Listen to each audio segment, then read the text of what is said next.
بسم اللہ الرحمن الرحیم الحمد للہ رب العالمین والصلاة والسلام علی اشرف الانبیاء وسادۃ الاتقیاء وسید المرسلین خاتم النبیین محمد وعلی آلہ واہل بیتہ وصحبہ اجمعین۔ قال اللہ تبارک وتعالی ان اللہ یأمرکم ان تؤدوا الامانات الی اہلہا۔ صدق اللہ العظیم۔ قابل احترام علماء کرام، خدام دین، ائمہ مساجد، اس وقت گفتگو آپ حضرات کے ساتھ ہے اور اس مذاکرے میں حالات حاضرہ میں موجودہ دور میں اس ملک کے اندر مسلمانوں کو درپیش مسائل اور ان مسائل کے حل کے سلسلے میں عالم ہونے کی حیثیت سے، امام ہونے کی حیثیت سے، قدوہ اور رہنما ہونے کی حیثیت سے ہمارے اوپر کیا ذمہ داری عائد ہوتی ہے، ہم کیا کر سکتے ہیں اور کیا کر کے عند اللہ سبکدوش ہو سکتے ہیں، یہ مذاکرہ ہے۔ حالات آپ کو بتانے کی ضرورت نہیں، آپ خود حالات سے گزر رہے ہیں۔ عوام الناس ہوں، طلباء ہوں تو ان کو کچھ حالات بتانے پڑتے ہیں تاکہ وہ سمجھیں کہ کیا حالات ہیں، لیکن خدام دین کو کیا بتانا ہے؟ وہ میدان عمل میں اترے ہوئے ہیں اور کام کر رہے ہیں اور کام کی راہ کی دشواریاں دیکھ رہے ہیں۔ اس وقت میں اس ملک میں مسلمانوں کے حق میں سیاسی صورتحال ایک نئی شکل اختیار کر گئی ہے، جو آزاد ہندوستان کے 70-75 برسوں میں بالکل خلاف توقع ہے اور بالکل نئی صورتحال ہے۔ کبھی مسلمانوں کو وہ اطمینان تو نہیں ملا جو کسی مسلم کنٹری میں ملتا ہے، لیکن جمہوریت کا ایک سہارا تھا اور اس سہارے میں مسلمان الحمدللہ بہت سی حق تلفیوں کے باوجود، نظر اندازیوں کے باوجود، محرومیوں کے باوجود اپنے دین و ایمان کی سلامتی سے خوش تھے کہ ہم اپنے دین کے محافظ ہیں۔ ہماری ملک کے اندر ہم اپنی قوم میں دین کی دعوت کا کام کر سکتے ہیں، پروگرام کر سکتے ہیں، بڑے بڑے جلسے کر سکتے ہیں، اطراف و اکناف سے لوگوں کی گیدرنگ کرنا اور بڑے بڑے اجتماع اور مجامع کو جمع کرنا، اس میں نہ صرف یہ کہ ہمیں کوئی رکاوٹ نہیں بلکہ ہماری حکومت اور حکمران لوگوں کا تعاون حاصل ہے۔ ہمیں یہ اطمینان تھا کہ ہم قرآن مجید کے محافظ ہیں اور اپنے معصوموں کو اللہ کی کتاب کا محافظ بناتے ہیں اور ان کے سینوں میں قرآن کی حفاظت کرتے ہیں۔ ملک والے اس سے خوش ہوتے ہیں، ناراض کوئی بھی نہیں ہے۔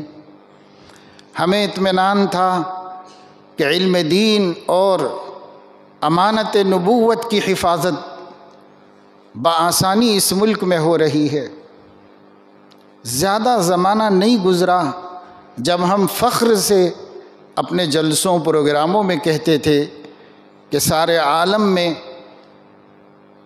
56 سے زائد مسلم کنٹریز ہیں، ان میں بھی وہ آزادی نہیں دین اسلام کی حفاظت و دعوت کی جو آزادی ہمارے ملک کے اندر ہے۔ ہر پہلو سے، ہر اعتبار سے ہم اپنے دین کی سلامتی اور آزادی سے خوش تھے،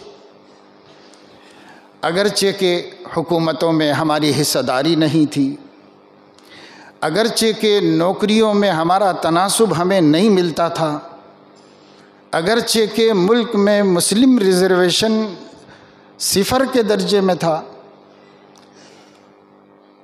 تعلیم میں اور سہولتوں میں ہمارے ساتھ ناانصافی ہوتی تھی پچھلی حکومتوں میں بھی، اور اقلیتی وزارت بنتی تو تھی لیکن اس میں مسلمان کا کوئی خاص فائدہ نہیں ہوتا تھا۔ یہ سب چیزوں کو ہم بالکل اوائڈ کر دی، نظر انداز کر دیتے تھے، چھوڑو کیا کرنا ہے، رہنا کتنا ہے دنیا میں، جیسی بھی گزر جائے گی، کوئی بات نہیں۔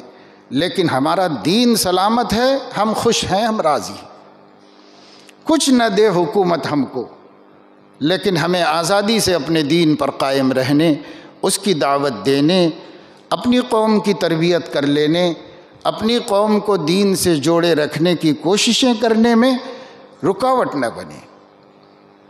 اس وجہ سے کبھی ہمارے حالات کو ہم نے نہیں دیکھا، مادی حالات کو کبھی نہیں دیکھا، بس یہی اطمینان تھا کہ اس ملک کا دستور، اس ملک کا آئین وہ سب کے لیے قابل قبول ہے، اور اس کے بنیادی حقوق اور فنڈامنٹل رائٹس ہر قوم کو اس کی آزادی دے رہی ہے۔ ہم بھی آزاد ہیں، ہمیں ہمارا دستور بچا رہا ہے، اگر اس کے خلاف ہوگا تو ہماری عدالتیں ہمارا تحفظ کریں گی، ہمیں ہمارا حق دلائیں گی۔ یہ جتنے اطمینان تھے، مختصر لفظوں میں یہ سمجھنا چاہیے خدام دین کو کہ گزشتہ 2 سرکاری میعادوں کے درمیان میں دھیرے دھیرے رفتہ رفتہ ختم ہوتے چلے گئے۔ ہمارے اندر بے اطمینانی پیدا ہو گئی، ہمارے اوپر ہمیشہ تلوار لٹک رہی ہے۔ روز صبح میں کوئی بیان ایسا آتا ہے جس سے ہماری دل آزاری ہوتی ہے، ایسے پروگراموں کا اعلان ہوتا ہے جس سے ہماری تشویش بڑھ جاتی ہے۔ کیا کریں گے کیا نہیں کریں گے بعد کی بات ہے، بہرحال مشوش رکھنا تو چل رہا ہے۔ ہم بہت زیادہ خوف زدہ بھی نہیں ہے کہ جو کچھ کہا جا رہا ہے وہ سب ہونے والا ہے، کیونکہ اس کا ہو سکنا بھی کوئی آسان کام نہیں، لیکن تشویش میں تو ہیں۔ روز ایک ٹینشن، روز ایک پریشانی، روز ایک خبر جو ہم ہی کو پریشان کرتی ہے، اور ملک میں کسی کو کوئی پریشانی نہیں۔ یہ صورتحال کبھی بھی آزاد ہندوستان میں نہیں رہی، یہ صورتحال نہیں رہی۔ انگریزوں نے 200 سال حکومت کی، ہمارے ہاتھ سے چھینی۔ آپ کے سامنے تاریخ پر ابھی ایک محاضرہ ہو چکا ہے، تازہ ہوگا خود مدرسے والوں کے ذہن میں، جو طلبہ بیٹھے ہوئے ہیں سن چکے ہیں۔ ہماری مشکل یہ ہے کہ ہمارے مدارس میں تاریخ کا کوئی سبجیکٹ نہیں ہے، اس لیے علماء کرام خدام دین بن کر میدان میں اترتے ہیں، پر وہ اپنے ملک میں اپنی حیثیت سے واقف نہیں ہوتے۔ جو بھی صورتحال گزری ہے اس میں اتنا آپ دھیان میں رکھ سکتے ہیں، موٹی سی بات ہے کہ جس کا مال چھینا گیا ہے فکر اسی کو ہوتی ہے، درد اسی کو ہوتا ہے، غم اسی کو ہوتا ہے۔ ہم سے اقتدار چھینا گیا تھا تو ملک میں بے چین ہم ہی ہوئے تھے، اور کوئی نہیں ہوا تھا۔ وہ کل بھی رعایا تھے، بعد میں بھی رعایا تھے۔ فرق یہ ہو گیا کہ ان کا آقا بدل گیا۔ کبھی مسلمان ان کا آقا تھا، ان پر حکمراں تھا، کبھی عیسائی ان پر حکمراں ہو گیا، تو انہیں کیا فرق پڑا؟ کسی قوم کو کوئی فرق نہیں پڑا۔ لیکن جو آقا تھا وہ غلام بنایا گیا، جو حکمراں تھا وہ رعایا ہو گیا، تو دکھ درد تو اس کو ہوا، اور قربانی، ایثار اور اپنی چھینی ہوئی دولت کو واپس لانے کی فکر فطری طور پر نیچرلی صرف مسلمانوں کو ہو سکتی تھی اس ملک میں۔ اسی لیے انہوں نے ایثار کیا، انہوں نے قربانیاں دی، انہوں نے جد و جہد کی، انہوں نے ٹکرایا اپنے کو وہ لوگ جن کے گھروں سے سینکڑوں گھروں میں چولہا جلتا تھا،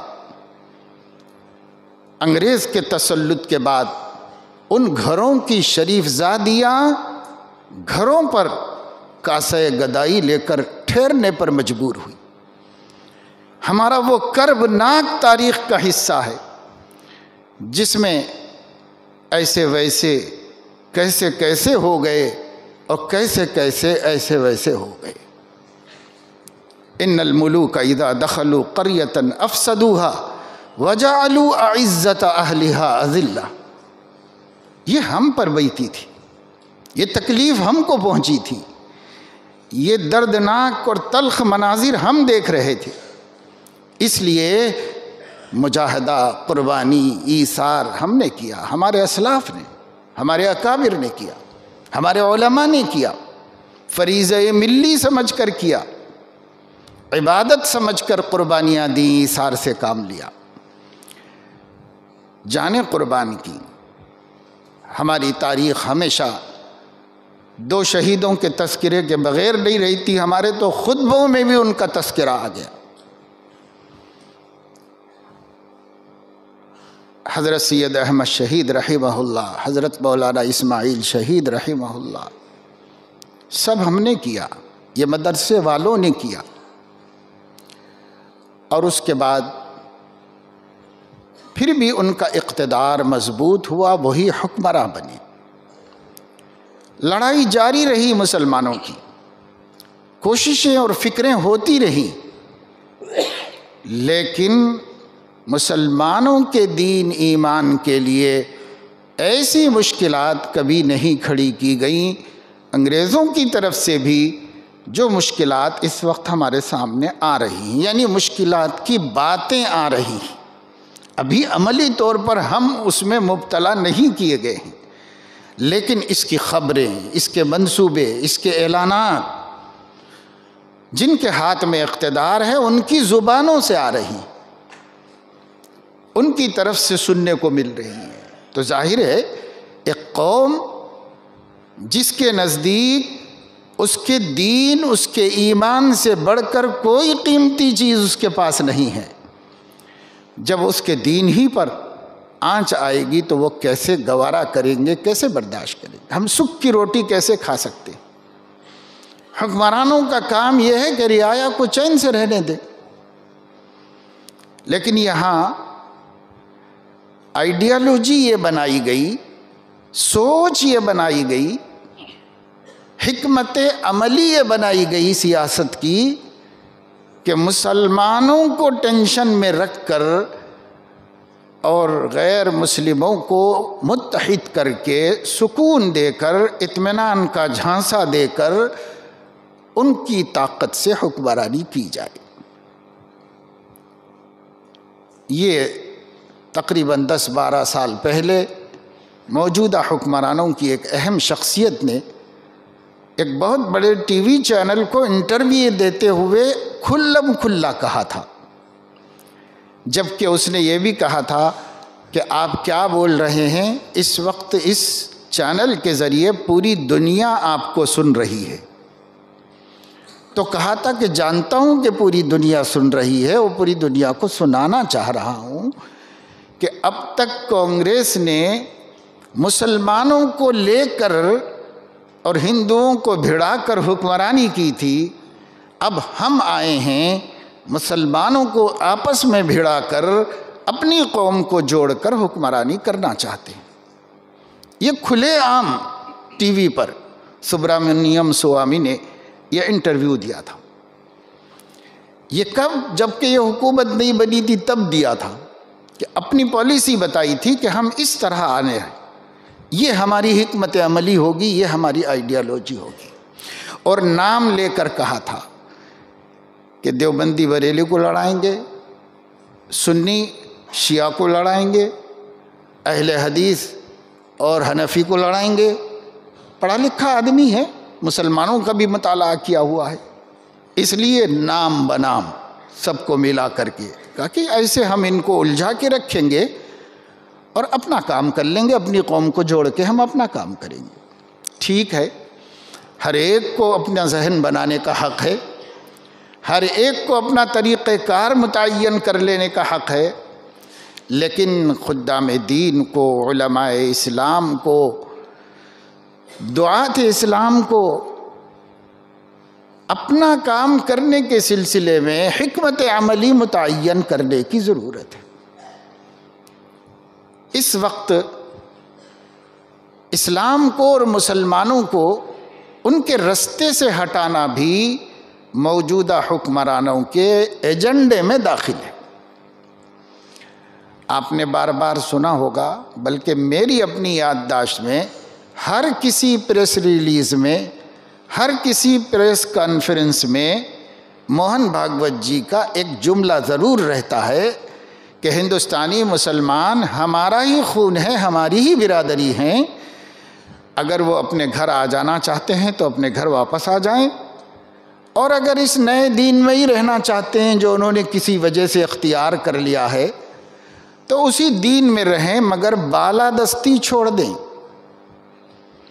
یہ ہمیشہ کہیں گا، وہ جب بھی بات کریں گے تو یہ بات ضرور کہیں گے، جس کا صاف پیغام یہ ہے کہ ملک میں مسلمان رہنا چاہتے ہیں تو رہیں، پر برابری نہ بتائیں، حقوق نہ بتائیں، نہ جتائیں، جیسے بھی ہم رکھیں رہ جاؤ۔ یہ پیغام ہے جو میں گڑھ کے نہیں بول رہا ہوں آپ کو، ہر پریس کانفرنس میں ان کا یہ پیغام دنیا کے سامنے ہے، اور یوٹیوب پہ موجود ہے، ریکارڈ میں موجود ہے۔ تو وہ کیا کہنا چاہ رہے ہیں کھل کے کہہ رہے ہیں۔ ہمیں کیا کرنا ہے، ہمیں سوچنا چاہیے، لیکن ہم لوگ سوچتے ہی نہیں کچھ بھی۔ جب تک ہمارا کام چل رہا ہے ہمیں کچھ بھی سوچنا نہیں، جب کام اٹکے گا تب دیکھیں گے۔ یہ ہمیشہ سے ہماری فطرت رہی۔ ہر قوم، اور خود یہ قوم 70 برس کا سے ایک منصوبہ بنا کر منظر پہ آئی ہے۔ 70 سال انہوں نے صبر کیا ہے، اقتدار میں نہیں گھسے، عہدے نہیں مانگے، 70 برس تک انہوں نے اپنے آپ کو انڈر گراؤنڈ رکھا، عملی تجربے کرتے رہے، اور کئی لاکھ شاخائیں بنا کر پورے ملک کے اندر اپنے نظریے کو فالو کرنے والے کروڑوں لوگ تیار کر لیے، اور پرائمری سے لے کر کے IAS تک، IPS تک بڑے بڑی تعلیم اپنی نگرانی میں اپنا نظریہ دے کر انہوں نے تیار کی۔ آج ان کی جھولی میں جج بنانے کے لیے جج موجود ہے، حکمراں بنانے کے لیے حکمراں موجود ہیں، سیکریٹری بنانے کے لیے سیکریٹری موجود ہے، چانسلر بنانے کے لیے چانسلر موجود ہے، گورنر بنانے کے لیے گورنر موجود ہے۔ ان کو ایک کام کے لیے بھی کسی دوسرے کی محتاجی نہیں ہے، سب ان کی شاخہ کے پڑے ہوئے موجود ہیں، انہی کو بٹھا دیتے ہیں، اور وہ اپنا نظریہ بچپن سے 55 تک سیکھے ہوئے ہیں اور اسی کے مطابق کام کرنے لگتے ہیں۔ ہم ان کو کیا برا کہیں؟ کوئی ضرورت نہیں ہے ہم کسی کو برا کہیں، اس واسطے کہ جو 70 سال کی قربانی کے بعد سامنے آیا ہے اس کو پھل ملنا چاہیے، اور اسے پھل مل رہا ہے۔ ہم کیا کر رہے ہیں؟ ہم نے کچھ سوچا ملک کے حالات کے بارے میں، ملک میں اپنی کوئی سیاسی حکمت عملی، ملک میں اپنی کوئی سیاسی قوت، تو ہم نے سوچا نہیں، ہم آپس میں لڑنے میں رہ گئے، ایک دوسرے کو گرانے میں رہ گئے، ہم نے سوچا نہیں۔ الحمدللہ یہ جو مجمع ہے، اس مجمع نے دین کو مقصود بنایا تھا، وہ اپنے دین کی حفاظت میں لگے رہے کہ ہم دین کی حفاظت کریں گے، اس کو کہیں نقصان نہ پہنچ جائے، آنچ نہ آ جائے کتاب و سنت پر، تو اس کا کام کرتے رہے۔ ایک جماعت دعوت کے لیے کھڑی ہوئی، وہ دعوت دیتی رہی۔ یہ جتنے بھی ہم نے بڑے بڑے تاریخی کارہائے نمایاں انجام دیے ہیں، یہ سب کے سب اپنی قوم کے لیے کیے ہیں، ملک کے لیے ہم نے کچھ سوچا نہیں، ملکی اعتبار سے ہم نے کچھ سوچا نہیں۔ ملت کے لیے تو الحمدللہ ہماری تاریخ ہے، شاید ہی کسی ملک میں ایسی شاندار و تابناک اور روشن تاریخ ملے گی جو الحمدللہ اس ملک کے علماء کرام کی تاریخ ہے۔ اللہ کا شکر ہے، ایک کام تو بہت اچھا ہم نے کیا، اب کر بھی رہے ہیں، لیکن اب اس کام پہ بھی خطرات منڈلا رہے ہیں۔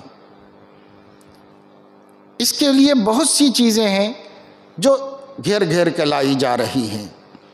کئی قوانین ریاستوں میں نئے بنے ہیں اور کئی قوانین مرکز نے بل پیش کر کے بنائے ہیں، پاس کرا دیے ہیں، وہ اب قانون کا حصہ بن گئے، ہمارے دستور میں شامل ہو چکے ہیں۔ اس میں کون سے قوانین ایسے ہیں جو صرف انتظام مملکت کے لیے ہیں تو ہم بھی اس کے ساتھ ہیں، اور ہم سے زیادہ وفادار کوئی نہیں۔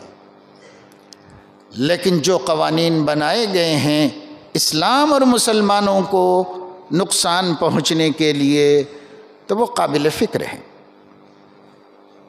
کسی قانون کا ٹائٹل یہ نہیں ہے جو میں بول رہا ہوں، لیکن ہر قانون کا اگر آپ غور کریں گے جو جدید بنے ہیں اس 9 برس کے اندر، ہر قانون کے ڈرافٹ میں غور کریں گے تو بین السطور میں آپ کو نظر آئے گا، تحت اللفظ میں آپ کو دکھائی دے گا، آپ کی بصیرت کو، آپ کی قابلیت کو نظر آئے گا کہ نشانہ کون ہے، رخ کس طرف ہے، اس کا آپ کو سمجھ میں آئے گا۔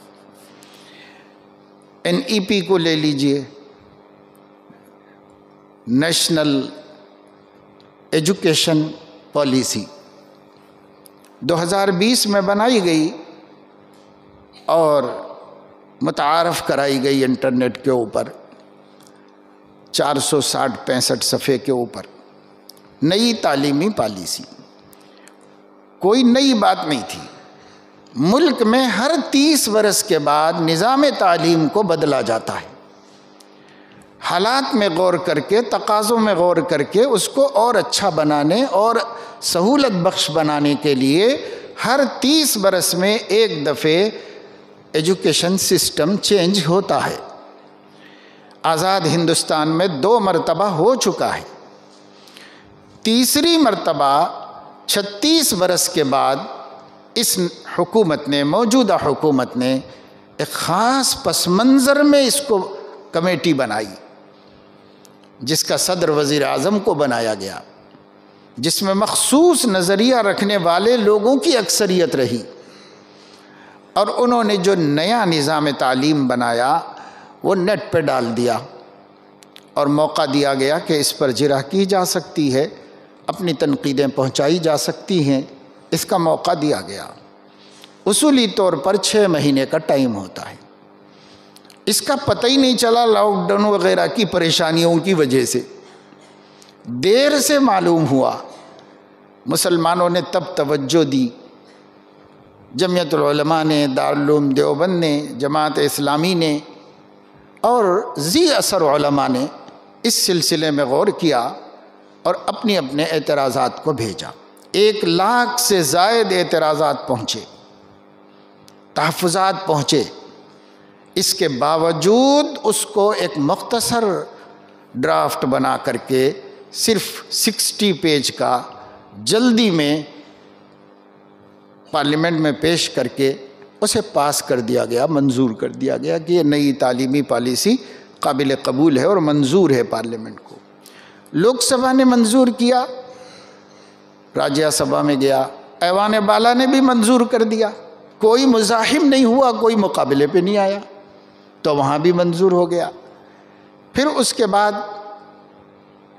واپس گیا اس ایجوکیشن کمیٹی کے پاس جس نے اس کی سفارشات کی تھی، وزارت تعلیم، اور 22 دسمبر 2022 کو ہندوستانی پارلیمنٹ کی کیبنٹ کمیٹی نے قانونی طور پر اعلان کر دیا کہ 2020 میں معزز وزارت تعلیم نے جو نظام تعلیم ہندوستان میں متعارف کرایا تھا وہ آج سے قانوناً ہندوستانی اقوام پر نافذ کر دیا گیا ہے۔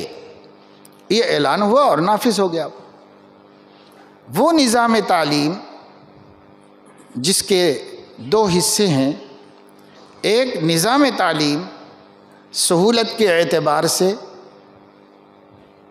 کہا جاتا ہے کہ پورے دنیا میں سب سے اچھے نظام تعلیم کے مماثل نظام بنایا گیا ہے، اپنے فن کے اعتبار سے، اپنی ضرورت کے اعتبار سے۔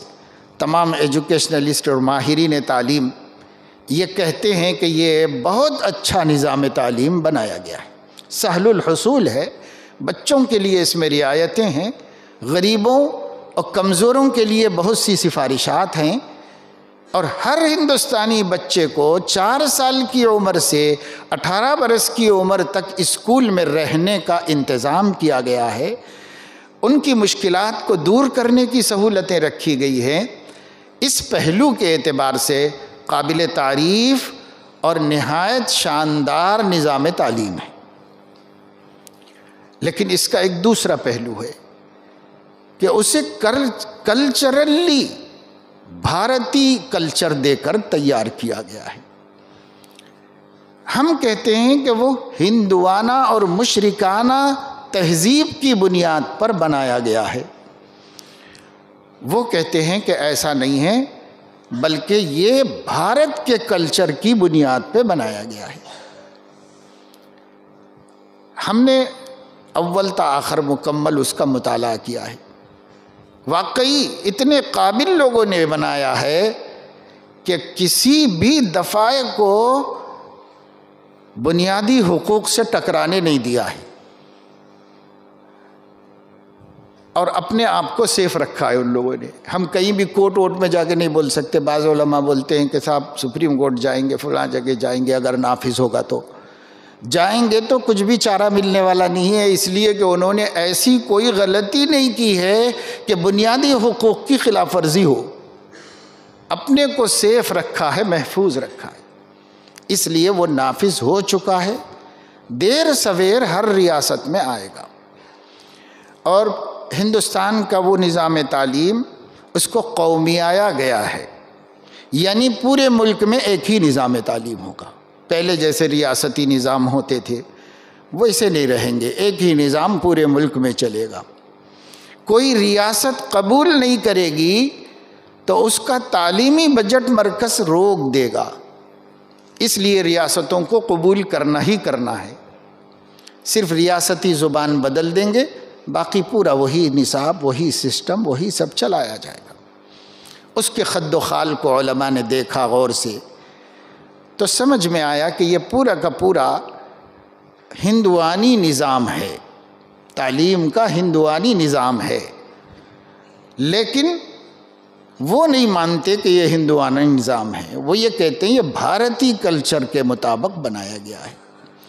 اور آپ بھی بھارتی ہیں، مسلمان ہوں گے، کچھ بھی ہوں گے، بھارت کے ہیں کہ نہیں ہیں؟ جب بھارتی ہیں تو بھارت کے کلچر سے کیا دشمنی ہے آپ کو قبول کرنا چاہیے۔ نہیں قبول کرو تو دیش دروہی و باغی کہا جائے گا آپ کو۔ قبول کرو، اور قبول کرو تو ہمارے عقیدے اور ہمارے آستھا کے خلاف ہے، اس لیے کہ اس کا رنگ مشرکانہ ہے، اور ہم موحدانہ زندگی گزارتے ہیں، موحدانہ نظریات رکھتے ہیں۔ اور قوموں نے اس کو زیادہ اہمیت اس لیے نہیں دی کہ سبھی کے پاس تقریباً شرک گوارا ہے، چلتا ہے۔ مسئلہ آ کے مسلمانوں کا ہو گیا کہ یہاں شرک نہیں چلتا۔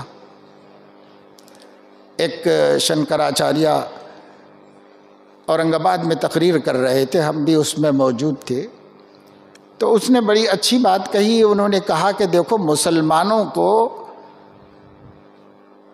جن چیزوں پر آپ وفاداری پرکھ رہے ہیں، وطن کی محبت پرکھ رہے ہیں، وفاداری پرکھ رہے ہیں، یہ پرکھنے کا طریقہ ہی غلط ہے۔ آپ وندے ماترم پر ان کو مت پرکھو، سوریہ نمسکار پر مت پرکھو ان کو، آپ ان کو بھارت ماتا کی بنیاد پہ مت پرکھو۔ عام مسلمانوں کی وفاداری، ان کی خدمت، ان کا جذبہ، ان کا تعلق، ان کی محنتیں، ان کی صلاحیتوں کا ملک کے لیے استعمال ہونا، یہ چیزوں پر پرکھو۔ آپ اپنے عقیدے پر ان کی وفاداری پرکھو گے تو کیسے کام چلے گا؟ اور اس نے بڑی اچھی بات یہ بتائی کہ مسلمان وہ قوم ہیں جن کے مذہب کی بنیادی اینٹ وہ توحید ہے، اس میں وہ سمجھوتا نہیں کریں گے۔ اگر وہ ذرا بھی سمجھوتا کریں گے تو ان کی پوری دین کی عمارت ہی گر جائے گی، یہ ان کی مجبوری ہے۔ اور ایک اچھی مثال دی، اور مثال یہ دی کہ مسلمان اپنے دل میں پوری کائنات میں اگر کسی کو سب سے زیادہ محبوب سمجھتے ہیں تو وہ محمد کو سمجھتے ہیں، اور ان کے آگے بھی نہیں جھکتے تو بھارت کی زمین کے آگے وہ کیسے جھکیں گے؟ تو جو سمجھدار لوگ ہیں وہ سمجھتے ہیں کہ ہماری مجبوری کیا ہے۔ اور کیا یہ لوگ سمجھدار نہیں ہیں؟ یہ لوگ بھی بہت پڑھے لکھے ہیں، قابل ہیں، سمجھدار ہیں، ذہین ہیں، تاریخ سے واقف ہیں، مسلمان کو قریب سے جانتے ہیں، لیکن اس کے باوجود وہ چاہ ہی یہ رہے ہیں کہ بھارت ایک ایسے کلچر کے ساتھ سامنے آئے جو اشوک سے پہلے کا کلچر ہے۔ انہوں نے اس کا عنوان دیا ہے ما قبل عہد وسطیٰ، اس سے پہلے کا بھارت، یعنی مسلمانوں کے ہندوستان میں آنے سے پہلے کے بھارت کے طرز پر بھارت بنانا ہے۔ تو اس کا دوسرا مطلب کیا ہوا؟ اس کا دوسرا مطلب یہ ہوا کہ بھائی ہندوانہ بھارت بنانا ہے، جمہوری بھارت نہیں بنانا ہے۔ اسی کے لیے جد و جہد ہو رہی، کوشش ہو رہی، روز روز جو قصے پیش آتے ہیں، روز روز بیانات آ جاتے ہیں کسی کے، آئے دن کوئی کچھ کہتا ہے، کوئی کچھ کہتا ہے، پھر وہ بات دب جاتی ہے یا آگے بڑھ جاتی ہے وغیرہ، یہ سب ماحول بنانے کے واسطے ہے۔ جو ان کو کرنا ہے وہ کریں گے، اللہ نے ان کو اقتدار پر بٹھایا ہے، اللہ تعالیٰ جب تک اقتدار سے کسی کو ہٹائے گا نہیں وہ ہٹ نہیں سکتا، اور جب تک اللہ بٹھا کے رکھیں گے کوئی ان کو ہٹا نہیں سکتا۔ تؤتی الملک من تشاء، اللہ جس کو چاہتا ہے دیتا ہے، وتنزع الملک ممن تشاء، اب وہ اللہ کے ہاتھ میں ہے، ہمارے ہاتھ میں نہیں۔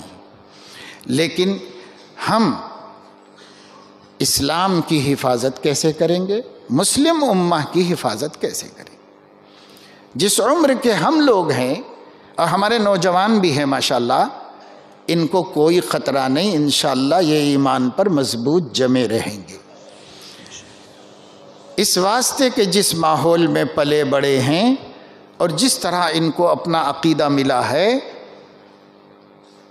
انگریز برٹش کی طاقت لے کر بھی ہندوستانی مسلمانوں کو کرسچن نہیں بنا سکا، تو اب کون ان کو ہندو بنانے والا ہے؟ یہ تو مشکل کام ہے، یہ ہونے والا نہیں۔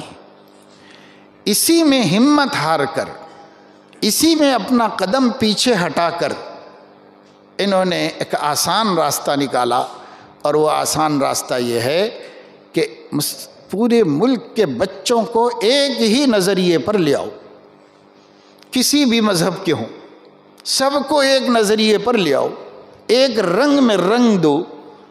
یہ ان کا اپنا منصوبہ ہے۔ بڑوں سے ٹکرانا بیکار ہے، کوئی سننے والا ہے نہ بدلنے والا ہے دین اپنا دھرم۔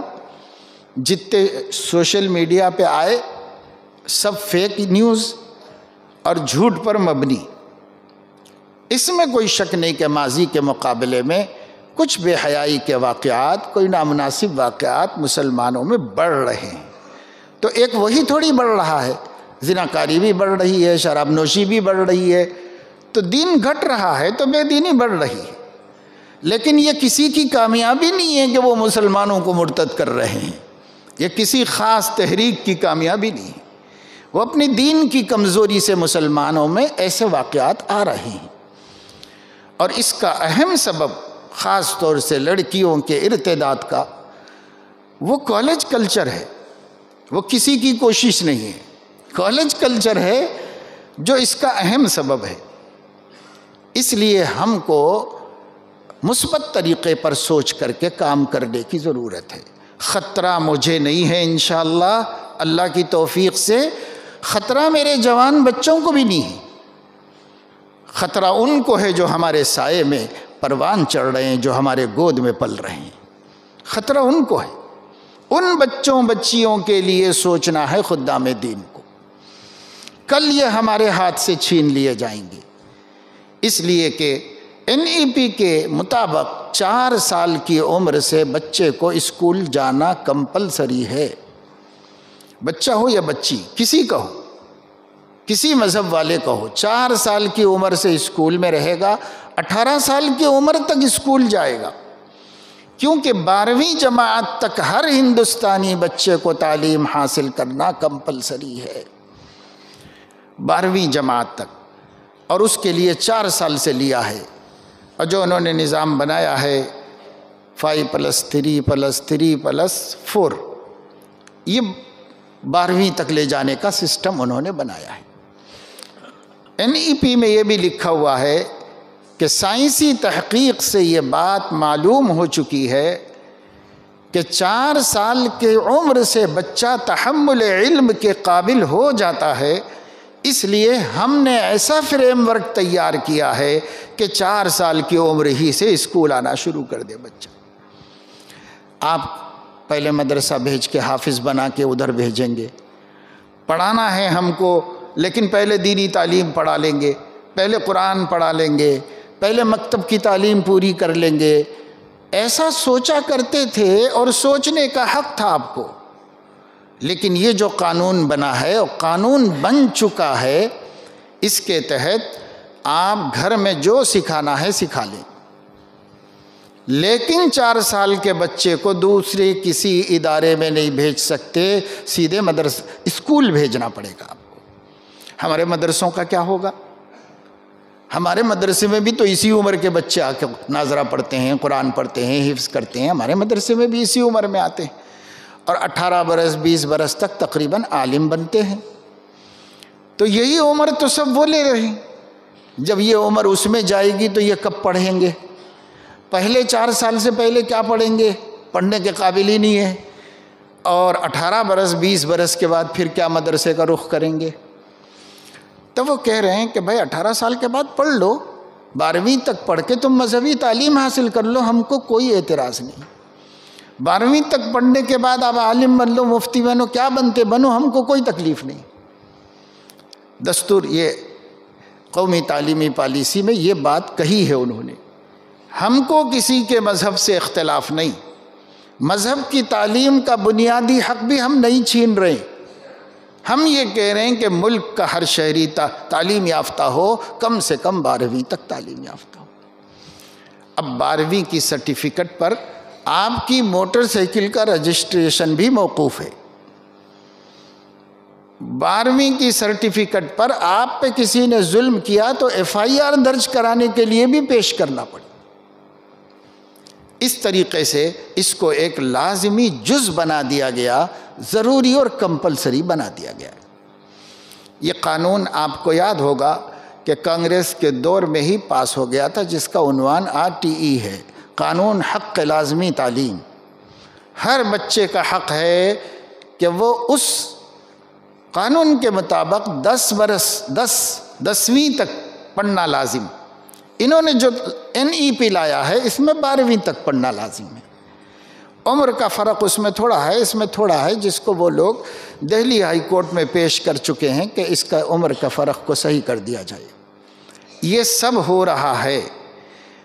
آپ کہیں گے کہ بھائی یہ سب باتوں سے ہمارا کیا تعلق ہے؟ تو عرض کرنے کا مقصد یہ ہے، ایسا ہی سوچ کر ہم نے اپنے پیروں پر کلہاڑیاں ماری۔ ہمارا کیا تعلق ہے؟ ہم کو کیا کرنا ہے؟ ہم کو نماز پڑھانا ہے، ہم کو مدرسے میں قرآن پڑھانا ہے، حدیث پڑھانا ہے، ہم کو اس سے کیا لینا دینا ہے؟ یہی سمجھتے رہے ہم، اور یہی سمجھ کر اب ایسے جگہ پر آ گئے کہ اگر آپ نے پڑھا ہوگا تو میں یاد دلاتا ہوں، اور اگر نہیں پڑھا ہوگا تو آپ پڑھیں۔ اردو زبان میں بھی ہے نئی قومی تعلیمی پالیسی، اردو زبان میں بھی چھپ گئی ہے، آپ اس کو پڑھیں۔ اس میں یہ بات بتائی گئی ہے کہ بچوں کو یہ تعلیم حاصل کرنے میں اگر کوئی مانع ہوگا، چاہے سرپرست والدین مانع ہوں، چاہے کوئی دوسرا مانع ہو، جو بھی مانع ہوگا اس کا یہ روکنا قابل تعزیر جرم قرار دیا گیا ہے۔ چاہے کوئی بھی مانع ہو بچے کی تعلیم میں، یہ قابل تعزیر جرم ہے۔ اور ہمارے لیے بھی بہت سے مسائل ہیں، وہ نیشنل چلڈرن رائٹس والوں کو بھی تعلیم سے جوڑ لیے ہیں، انہوں نے محکمہ صحت کو بھی تعلیم سے جوڑ لیا ہے، اور غور سے پڑھنے سے سمجھ میں آتا ہے کہ پورا کا پورا نشانہ بنایا گیا ہے مدارس اسلامیہ عربیہ کو، یہ سمجھ میں آتا ہے۔ اگرچہ کہ ظاہری الفاظ سے کہیں بھی اٹیک نہیں کیا گیا ہے تو ہم الزام نہیں لگا سکتے، لیکن نتیجہ کیا نکلے گا اگر نافذ ہوگا؟ تو نتیجہ وہی نکلے گا جو ہم کو سمجھ میں آ رہا ہے، پڑھنے سے جو دکھائی دے رہا ہے وہی نکلے گا۔ یہ سب بتانے کا مقصد مایوس کرنا نہیں ہے آپ کو، یہ سب بتانے کا مقصد صرف یہ ہے کہ ہم کو فکر مند زندگی گزارنی چاہیے، ہم کو حوصلہ بلند رکھنا چاہیے۔ جتنے بھی بگولے گریں گے ہمارے ایمان پر، ہمارے بچوں کے ایمان پر، ہم اس کا مقابلہ کر کے ان کے دین کو بچائیں گے، ان کے ایمان کی حفاظت کریں گے۔ ہم چلے جائیں گے تو ہمارے پیچھے ہندوستان میں پھر 25 کروڑ مسلمان ہی ہوں گے، انہیں کڈنیپ نہیں کیا گیا ہوگا، انہیں اغوا نہیں کیا گیا ہوگا، مسلمان ہی نظر آئیں گے اور راسخ العقیدہ مسلمان نظر آئیں گے ہمارے پیچھے۔ ورنہ صورتحال سامنے والے کی کوشش یہ ہے کہ آپ لوگ گزر جاؤ تھوڑے تھوڑے کر کے، پیچھے سے آنے والے ہم خود اپنے مرضی کے لے آئیں گے، وہ ان کا سوچنا ہے۔ ہمیں یہ طے کر دینا ہے کہ ہم چلے جائیں گے، ہم سے زیادہ پکے مسلمان چھوڑ کے جائیں گے پیچھے، یہ ہم لوگوں کا جذبہ ہونا چاہیے۔ اور یہ صرف ہمارا دعویٰ نہیں، دعویٰ تو ایک دفعے بھی مت کرو، نبی دعویٰ نہیں کرتا ہے، کام کر کے بتا دیتا ہے۔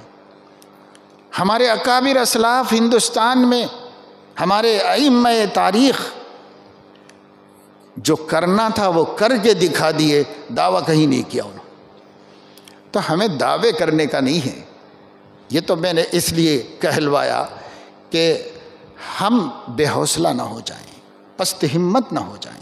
حالات آتے ہیں جاتے ہیں، حالات کو آنا ہی ہے، تلک الایام نداولها بین الناس، لیکن کیا ایمان کمزور ہوگا؟ حالات کیا ہمیں ایمان کا سودا کروائیں گے؟ حالات کیا ہمیں پیچھے ہٹنے پر مجبور کریں گے؟ نہیں، ہمارے اسلاف کھولتے ہوئے تیل کے اندر ڈالے گئے، اس میں جل کر کباب ہو گئے، لیکن ایمان کا سودا نہیں کیا۔ دنیا کو، مسلمانان ہند کو مرتد کرنے کا خواب چکنا چور کر لینا چاہیے، وہ اس میں کبھی کامیاب ہونے والے انشاءاللہ نہیں ہیں۔ مگر جو خطرہ ہمارے بچوں پہ منڈلا رہا ہے، ان کو بچانے کے لیے ہم نہیں رہیں گے، جب تک ہم ہیں اپنا پروڈکٹ تیار کر دینا ہے۔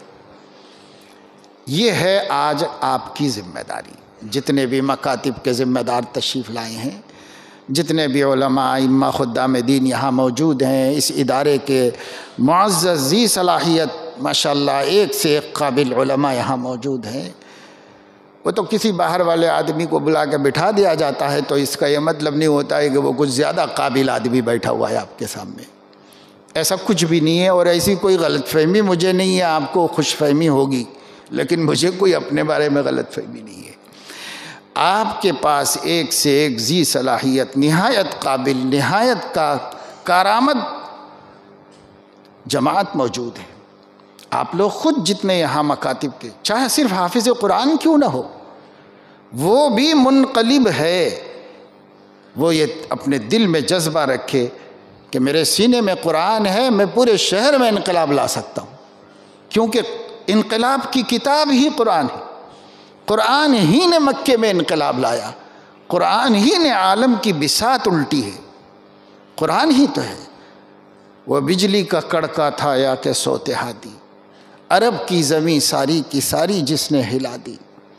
اتر کر حرا سے وہ سوئے قوم آیا، اور ایک نسخہ کیمیا ساتھ لایا۔ مکہ کے 360 بتوں کے عشاق کو ایک اللہ کے سامنے سر جھکانے والا کس طاقت نے بنایا؟ وہ طاقت قرآن کی، وہی طاقت آپ کے سینے میں موجود ہے۔ آپ کیوں پیچھے ہٹتے ہیں؟ آپ کیوں گھبراتے ہیں؟ جس کو جو کرنا ہے کرے، ہم کو جو کرنا ہم کریں۔ ہمیں کیا کرنا ہے؟ ہمیں مکتب چلانا ہے۔ آج آپ کو سمجھ میں آئے گا ان حالات کے سامنے رکھ کر، پیش منظر میں جو کچھ میں نے ایک چھوٹا سا خاکہ آپ کے سامنے رکھا ہے، تفصیل تو بہت ہے، بدلے ہوئے حالات کی تفصیل بہت ہے۔ بعض دفعے تو مایوسی ہوتی ہے، لیکن چونکہ مومن مایوس نہیں ہو سکتا، اس لیے ہم خدا کے بھروسے پہ مایوس نہیں ہیں۔ ایسے حالات میں ہم گھرے ہوئے ہیں، تب ہماری ذمہ داری بہت ہے۔ کل تک آپ اپنے کو جتنا ذمہ دار اور مسئول سمجھتے تھے ملت کی طرف سے، آج آپ کو اس سے 10 گنا زیادہ مسئول سمجھنے کی ضرورت ہے۔ اور مسئول آپ کسی کے بھی سامنے نہیں، فی الحال اپنے سامنے مسئول ہیں، اور فی المعال خدا کے سامنے مسئول ہے۔ اس لیے میں میری ذمہ داری کو محسوس کروں کہ میں کیا کر سکتا ہوں، کر گزروں۔ آپ پالنپور میں، آپ کے ایسے علاقے میں، اس کے تدین، دینداری، باحجابی، جو آپ کو جن علاقوں میں خاص دین کے قصبے دیہات نظر آ رہے ہیں، آپ پیچھے جا کر دیکھیے کہ کیا پہلے بھی ایسا ہی تھا؟ مسلم حکمرانوں کی حکومت کے ختم ہونے کے بعد گجرات کے شہروں میں، قصبوں میں، دیہاتوں میں جہالت کہاں تک تھی؟ عقیدے تک درست نہیں تھے۔ لیکن آج یہ بات نہیں ہے تو بڑا خوش عین منظر ہے۔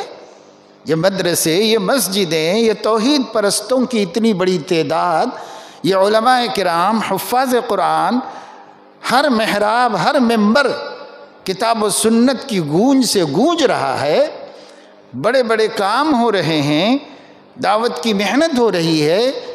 یہ سب کچھ جب نہیں تھا، تب جن لوگوں نے کام کیا تھا ان کی تاریخ پڑھی، ان کو چلنا مشکل تھا، ان کو محلوں میں جانا مشکل تھا، سر پھٹے ہیں، خون بہا ہے۔ آج آپ کو کوئی ہاتھ بھی نہیں اٹھا سکتا۔ یہ زمین بنا کے جن لوگوں نے دی ہے، ان سلف کو فراموش مت کیجئے، تو آپ کے حوصلے بلند ہوں گے، آپ کام کریں گے۔ جب تک ہم اپنے اسلاف کو اپنا اسکرین پر نہیں رکھیں گے، اپنے منظر پر نہیں رکھیں گے، تب تک ہم کام کرنے کے قابل نہیں ہوں گے۔ لوٹ پیچھے کی طرف اے گردش ایام تو، سب آگے بڑھ کے ترقی کرتے ہوں گے، سب آگے دیکھ کے چلتے ہوں گے، ہم پیچھے دیکھ کے چلتے ہیں۔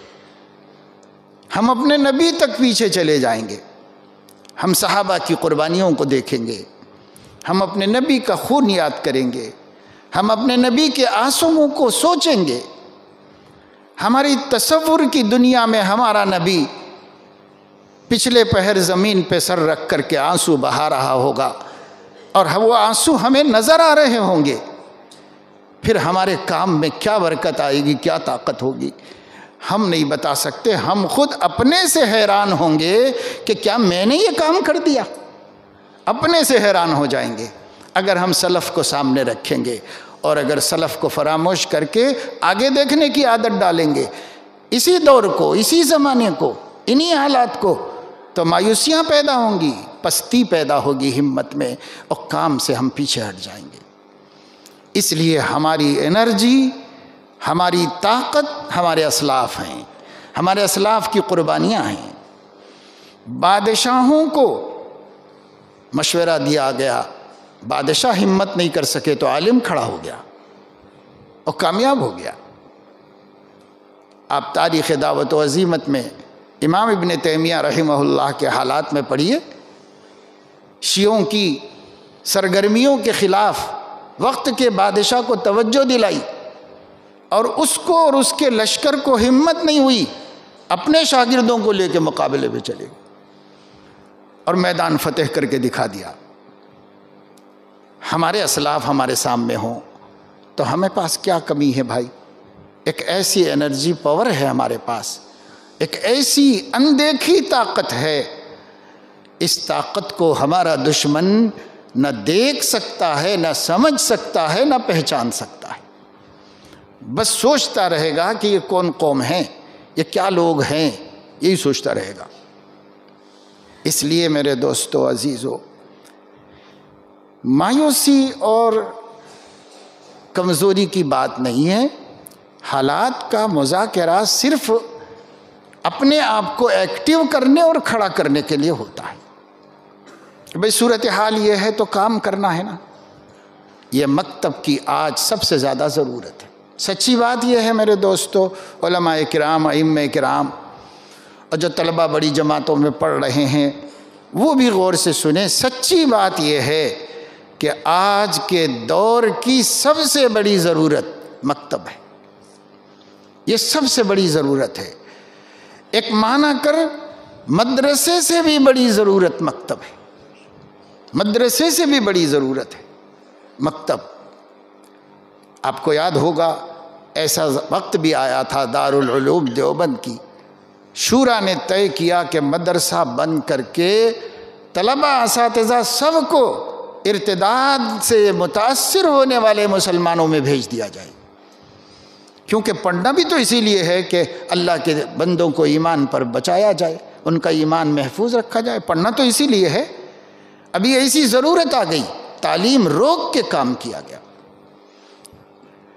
مفتی شفیع صاحب رحمۃ اللہ علیہ کو، علامہ شبیر احمد عثمانی کو حضرت کشمیری نے بھیجا، جاؤ چھٹی لو اور یہ کام کرو۔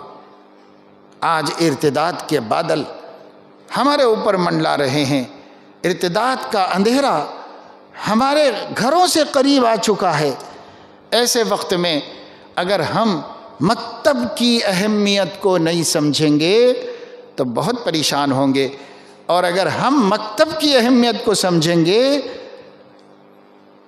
تو پھر آئندہ زمانے کا مورخ بھی یہی کہے گا، یہ فیضان نظر تھا یا کہ مکتب کی کرامت تھی، یہی کہے گا اگلا مورخ بھی ہمارے دور کے واسطے۔ یہ مکتب کی کرامت سامنے آئے گی۔ بچے بچے کو اس کا عقیدہ سمجھانا ہے، بچے بچے کو قرآن سے جوڑ دینا ہے۔ حضرت مفتی شفیع صاحب رحمۃ اللہ علیہ نے لکھا ہے کہ جب شدھی اور شنگٹن اور یہ تحریکیں چل رہی تھیں، اور یہی نظریہ تھا جو آج کل سامنے آ رہا ہے، گھر واپس آ جاؤ، یہی نظریہ تھا، تو کچھ راجستھان کے سرحدی علاقوں میں، پہاڑی علاقوں میں، پنجاب وغیرہ میں کچھ مسلمانوں کے متاثر ہونے کی خبریں آ رہی تھیں، بالکل دین سے ناواقف مسلمانوں کی۔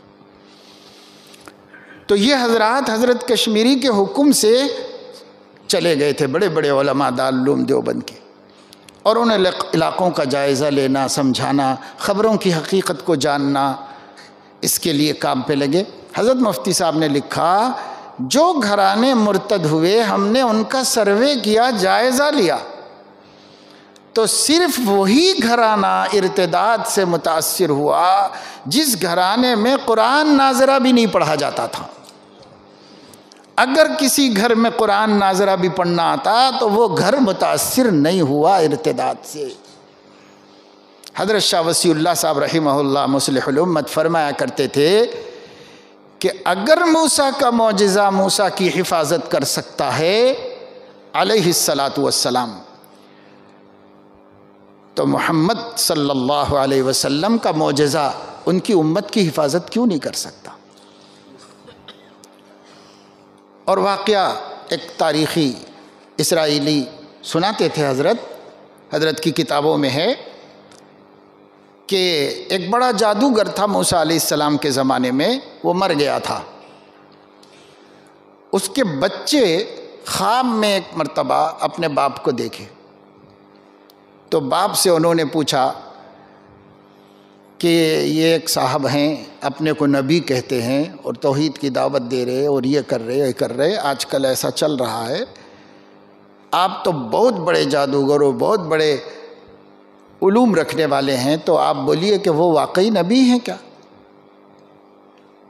باپ سے پوچھا، اس نے خواب میں ان کو بتایا کہ تجربہ کرو، ایک طریقہ بتاتا ہوں، وہ یہ ہے کہ وہ جب کبھی کہیں سو رہے ہوں گے، لیٹ جائیں گے، آنکھ لگ جائے گی، تو ان کی جو لاٹھی ہے اسے چوری کرنے کی کوشش کرو، چپکے سے جا کے لے آؤ، اگر تم لوگ لانے میں کامیاب ہو گئے تو وہ جادوگر ہے، اور اگر تم نہیں لا سکے تو وہ نبی ہے۔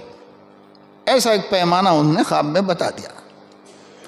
تو یہ لوگ موقع دیکھتے رہے، حضرت گھومتے رہتے تھے دعوت دین کی محنت میں، ایک جگہ کہیں تھک کے درخت کے نیچے لیٹے اور اپنی عصا بازو رکھ کے لیٹ گئے۔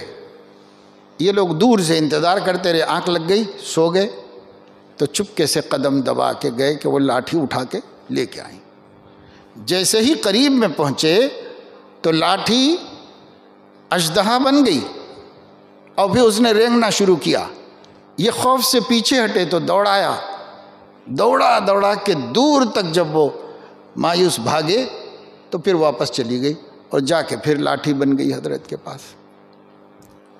یہ واقعہ سامنے رکھ کر حضرت فرماتے ہیں کہ اگر موسیٰ کا معجزہ موسیٰ کی سوتے ہوئے بھی حفاظت کر سکتا ہے تو محمد الرسول اللہ کا معجزہ، سب سے بڑا معجزہ قرآن کریم، اس امت کے گمبھیر حالات میں ان کی حفاظت نہیں کر سکتا، برابر کر سکتا ہے۔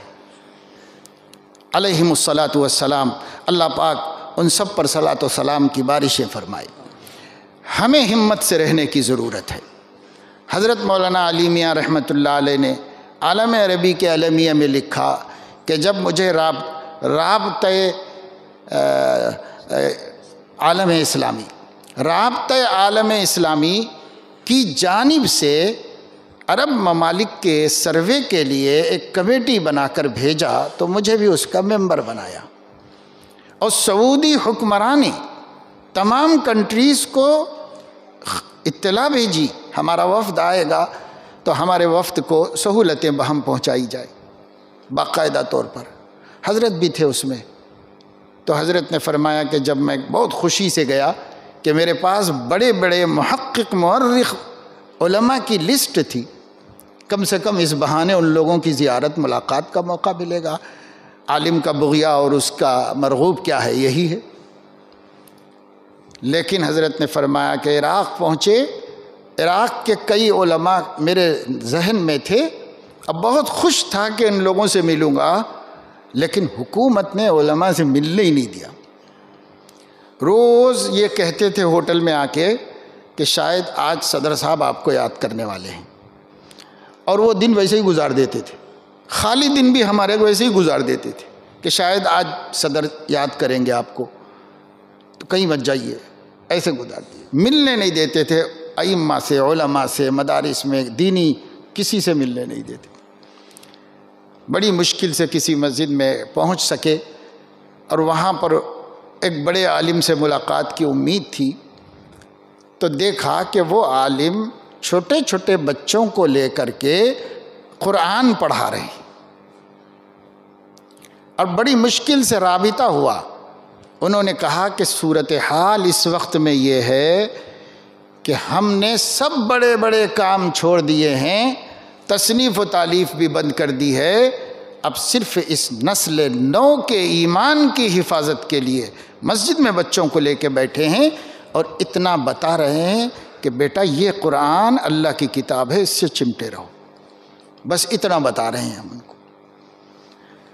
ایسے حالات جب عرب کنٹریز میں ہو سکتے ہیں، مسلم ممالک میں ہو سکتے ہیں، تو ہمیں تو اللہ سے امید یہ ہے کہ ویسے نہیں ہوں گے، مگر یہ کہ اگر ہوں تو ہم ریڈی ہیں.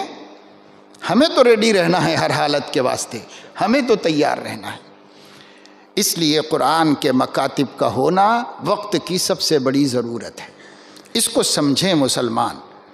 اور یہ میں آپ لوگوں کو بلایا گیا ہے، آپ لوگوں کے سامنے بات ہو رہی ہے نا، صرف آپ کا جاننا کافی نہیں، آپ کے ذریعے عوام مسلمانوں کو سمجھائیے کہ مکتب تمہاری سب سے بڑی ضرورت ہے. بستی میں اسٹریٹ لائٹ نہیں آئی تو نہیں آنے دو، سڑک نہیں بنی تو نہیں بننے دو، دکانیں نہیں کھلتی ہیں تو نہیں کھلنے دو، لیکن تمہاری بستی میں ایک شاندار مسجد نہیں بنتی تو بھی نہیں بننے دو، شیڈ ڈال لو، چھپر ڈال لو، لیکن مکتب نہیں ہے تو یہ تمہارا سب سے بڑا نقصان ہے. یہ عوام کو سمجھانے کی ضرورت ہے. ہر مسلم گلی میں مکتب کا ہونا وقت کی ضرورت ہے. جتنے بھی بچے ہیں 8 10 15 بچے بچیاں اسی جگہ جوڑے جائیں، وہیں پڑھائے جائیں. اور یہ کام ممکن نہیں ہے اس وقت تک جب تک کہ پیشہ ورانہ طریقے پر کرنا چھوڑ دیں، رضاکارانہ طریقے پر شروع کریں. بے شک علماء کرام خدام دین معاشی اعتبار سے جز معاش ہیں. کب تک بولتے رہیں گے ہم؟ یہ کل بھی تھے، آج بھی ہیں، آئندہ بھی یہی ہے. لیکن اس کے باوجود میں طلباء سے بھی کہتا ہوں، ہمارے اساتذہ سے بھی کہتا رہتا ہوں، دیکھو ناشکری مت کرو، اپنے احوال پہ غور کرو اور اپنی بستی کے مسلمانوں کی حالات پہ بھی غور کرو. معاشی اعتبار سے وہ خستہ ہیں یا آپ خستہ ہو، تقابل کر کے دیکھو. لاکھوں مسلمان، کروڑوں مسلمان مولوی کی سطح غربت سے نیچے کی سطح پر زندگی گزارتے. ہم انہیں دیکھ ہی نہیں رہے. ان کو دیکھیں تو شکر ادا ہوگا ہماری زبانوں سے. ہم اللہ کا شکر ادا کریں. اور تجربہ یہ ہے کہ میں بطور لطیفہ کے کہتا ہوں کہ دیکھو بیٹا، اللہ کا نظام یہ ہے کہ مولوی سے گنواتا نہیں ہے، دیتا بہت ہے. نوٹ گننے کے اتنے گنے، 20,000 25,000 30,000 40,000، یہ گنواتا نہیں ہم سے، یہ ماسٹروں سے گنواتا ہے، لیکن دیتا نہیں ان کو اتنی روزی. ان کے گھر کا کھانا دیکھ لو اور حافظ و عالم اور امام کے گھر کا کھانا دیکھ لو. ان کے کپڑے دیکھ لو، آپ کے کپڑے دیکھ لو. ان کی صورتحال یہ کہ ایک ٹوپی خریدے تو 5 سال چلتی ہے. آپ کو تو دوسرے کے سر پہ دکھتے ہی دوسری آپ کے پاس بھی آ جاتی ہے. یعنی ایک نئی نکلنا مشکل ہے، نکلی کی آپ کے پاس آ جاتی ہے. کس کو اللہ زیادہ دے رہا ہے بھائی؟ اللہ ہمیں زیادہ دے رہا ہے. کبھی ناشکری مت کیجیے. جونیئر علماء میں یہ ایک رجحان سا بن گیا، فیشن تب بنتا جا رہا ہے ناشکری کی باتیں کرنا. بالکل نہیں کرو.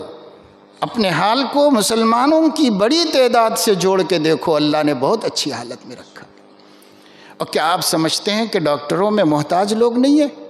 کتنے ڈاکٹر ہم ہمارے شہر میں دکھا سکتے ہیں جن سے ان کی کلینک کا کرایہ بھی نہیں نکل رہا ہے.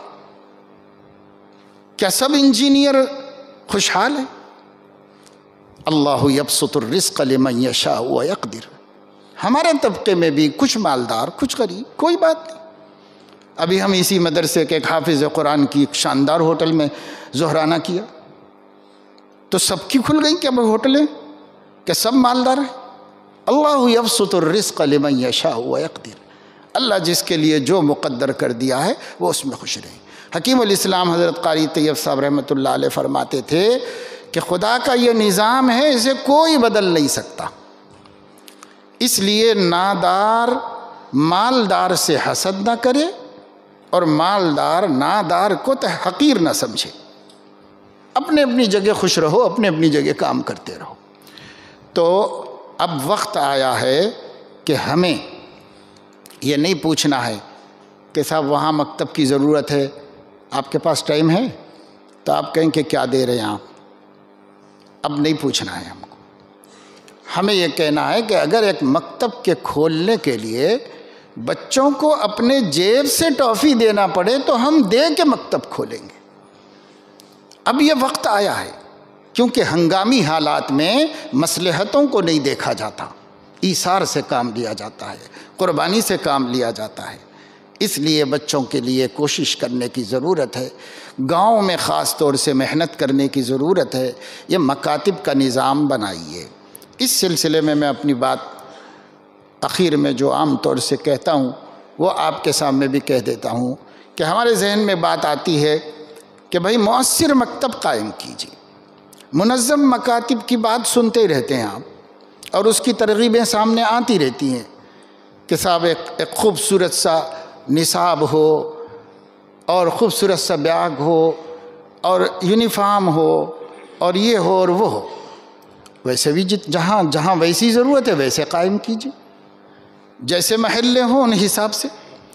لیکن مسلمانوں کے اکثر محلوں میں اور سلم ایریاز میں مؤثر مکتب قائم کیجیے۔ یہ سب نخرے بچے قبول نہیں کرے گا، اس کا باپ کو فکر ہی نہیں ہے، اس کو دین ہی نہیں معلوم، ایمان کی قدر نہیں، کچھ نہیں، آپ اس کو کیا ان چیزوں کا پابند بنائیں گے؟ وہاں منظم کے بجائے مؤثر مکتب قائم کیجیے۔ اور مؤثر مکتب سے میری مراد یہ ہے چند چیزیں وہاں پر ہونی چاہیے، اسباب ہوں یا نہ ہوں۔ کون سا نبی اسباب کو لے کے کھڑا ہوا تھا؟ اسباب ہوں یا نہ ہوں، چند کام ہونے چاہیے۔ 3 عقیدوں پر محنت ہونی چاہیے۔ نمبر 1 عقیدہ توحید، نمبر 2 عقیدہ نبوت و رسالت، نمبر 3 عقیدہ آخرت۔ ان 3 عقیدوں پر اتنی محنت ہونی چاہیے کہ بچے کے نس نس میں قطرے قطرے میں داخل ہو جائیں یہ عقیدے، اور 3 صفتیں پیدا کرنا چاہیے۔ نمبر 1 معرفت رب، نمبر 2 حب رسول، نمبر 3 عظمت قرآن۔ یہ 3 صفتیں بچے کے اندر پیدا کرنا چاہیے۔ یہ 6 کام کے کرنے کے واسطے میٹیریل کیا ہے؟ تو وہ جو نصاب کی باتیں ہیں نا وہ اپنی جگہ رہنے دو۔ یہ 6 کاموں کا میٹیریل قصص القرآن ہے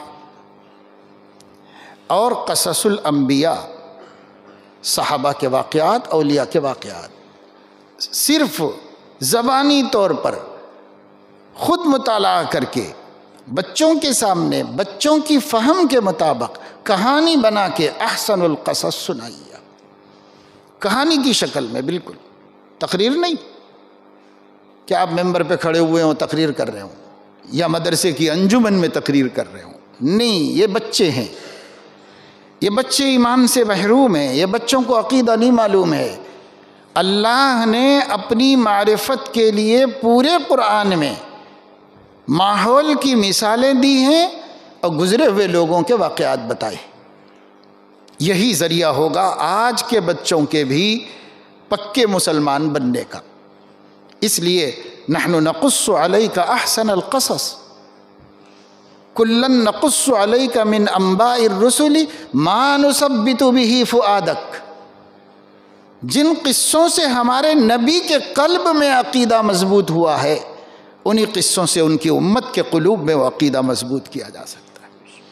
اس لیے قرآنی واقعات کہانیاں بنا کے سنائیے، بالکل جیسے بچے سمجھتے ہیں ایسے سنائیے۔ بچوں کی فطرت میں کہانی سننے کا شوق ہوتا ہے، یہ ماہرین نفسیات نے بتایا ہے۔ خاص طور سے بچیاں کہانیاں سننے کی بہت شوق مند ہوتی۔ جب آپ ان کے حساب سے احسن القصص کو بطور کہانی کے سنائیں گے اور پھر اس میں جو عقیدہ چھپا ہوا ہے یا جو اخلاق چھپے ہوئے ہیں یا جو بھی اس کا ثمرہ ہے اسے سمجھا، دیکھو بیٹا اس قصے سے یہ سمجھ میں آیا اپنے کو، اللہ اتنی بڑی طاقت والے ہیں، یہ قصے سے یہ سمجھ میں آیا۔ ان کو بتا دیں گے تو اسکول میں اگر انہیں کہا جائے گا کہ دنیا کی سب سے بڑی شکتی ہنومان ہے تو اس کا من کہے گا کہ نہیں اللہ ہے۔ اور اگر آپ نہیں سکھائے ہوئے ہوں گے تو وہ اسکول میں جا کر کے اسے جو سکھایا گیا ہوگا اسی کو پہلا نقش بنا کر اپنے دل میں بٹھا لے گا۔ یہ ہے ارتداد کا راستہ جو اب آنے والے اسکولوں کے نظام میں مسلم بچوں کے مرتد ہونے کا راستہ کھول دیا گیا ہے۔ آپ کو مکتب کی اہمیت سمجھنا چاہیے، اور رواجی روایتی مکتبوں سے کام نہیں چلے گا۔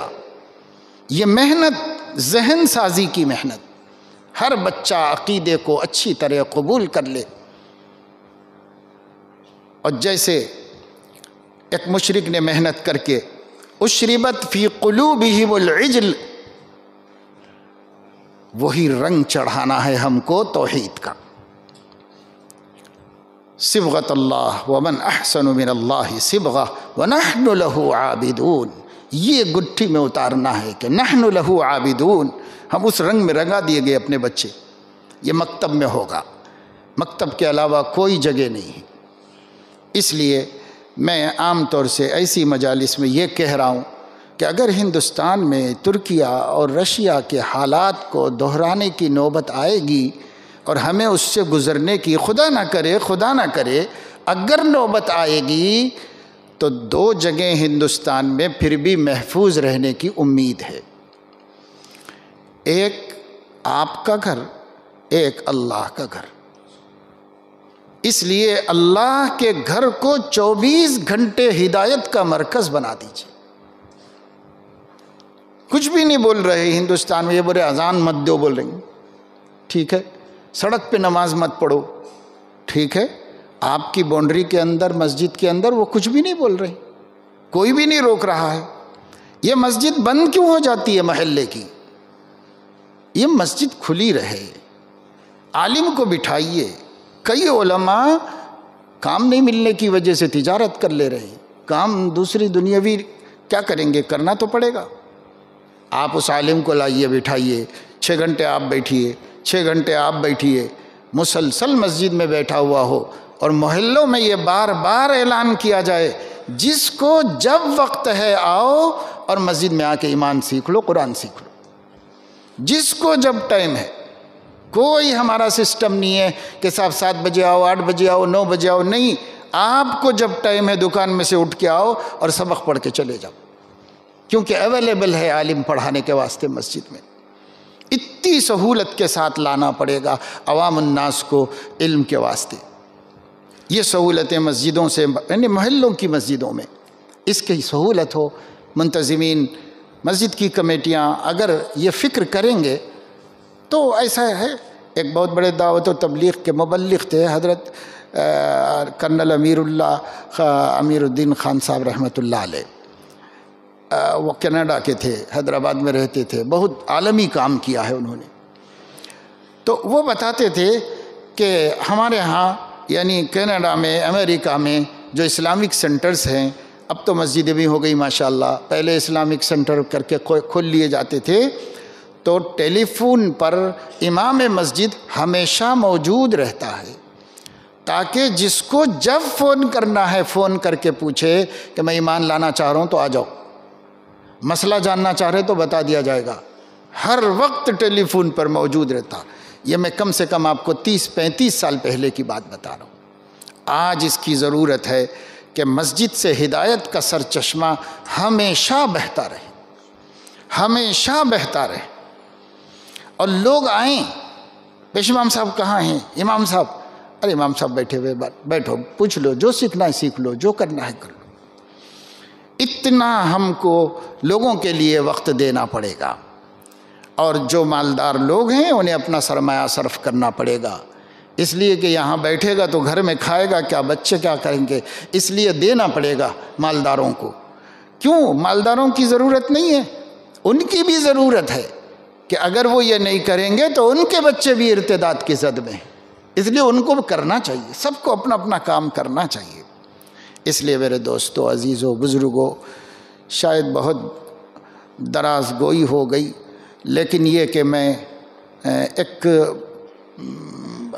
درد محسوس کرتا ہوں دل میں، اور چاہتا ہوں کہ اپنے برادری یعنی خدام دین کے سامنے تبادلہ خیال، ضروری نہیں ہے کہ ہر بات سے آپ اتفاق کریں، لیکن اس سے اتفاق کر لیجئے کہ حالات پہلے والے نہیں ہیں، حالات بدلے ہیں، اس سے آپ اتفاق کیجئے۔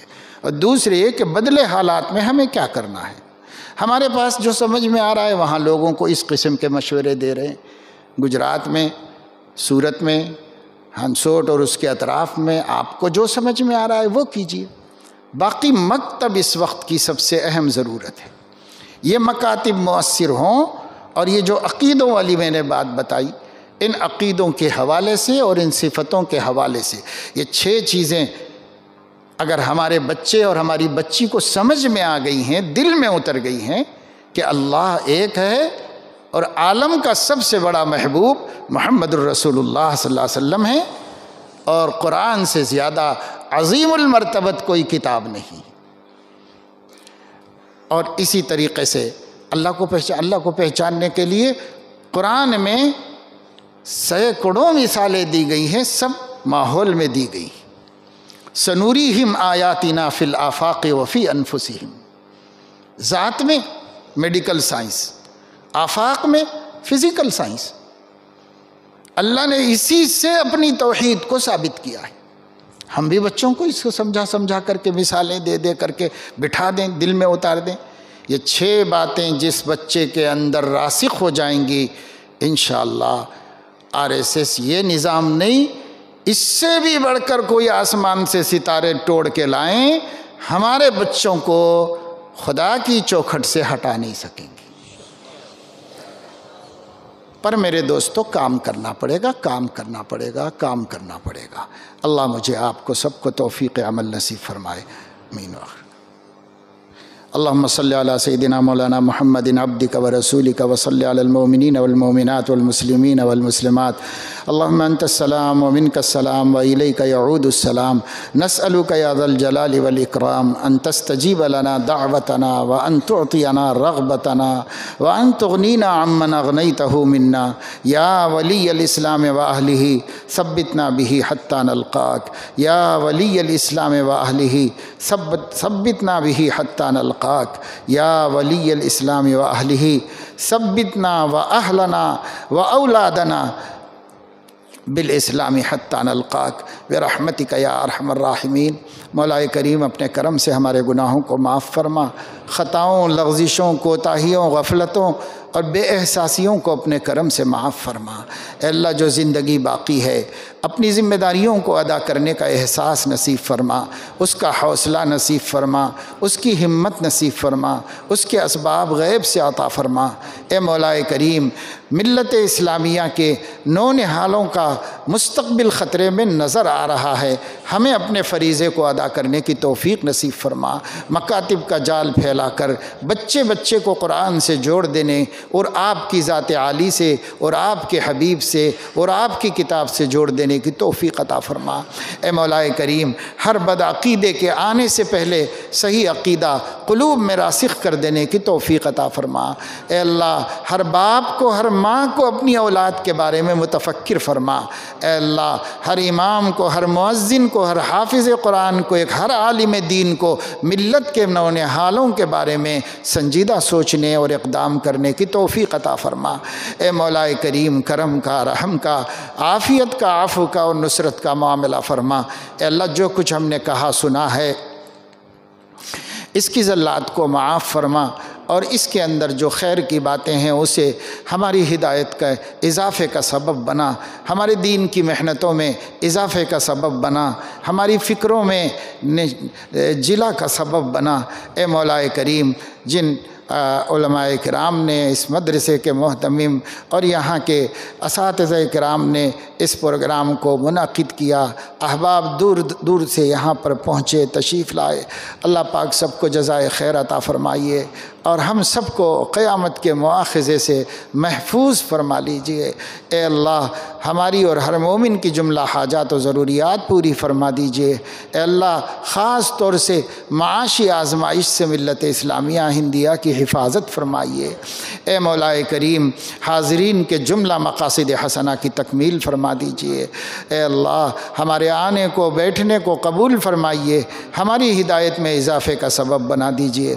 وصلی اللہ تعالی علی خیر خلقہ سیدنا و حبیبنا و قرۃ اعیننا محمد وعلی آلہ و اہل بیتہ و صحبہ اجمعین.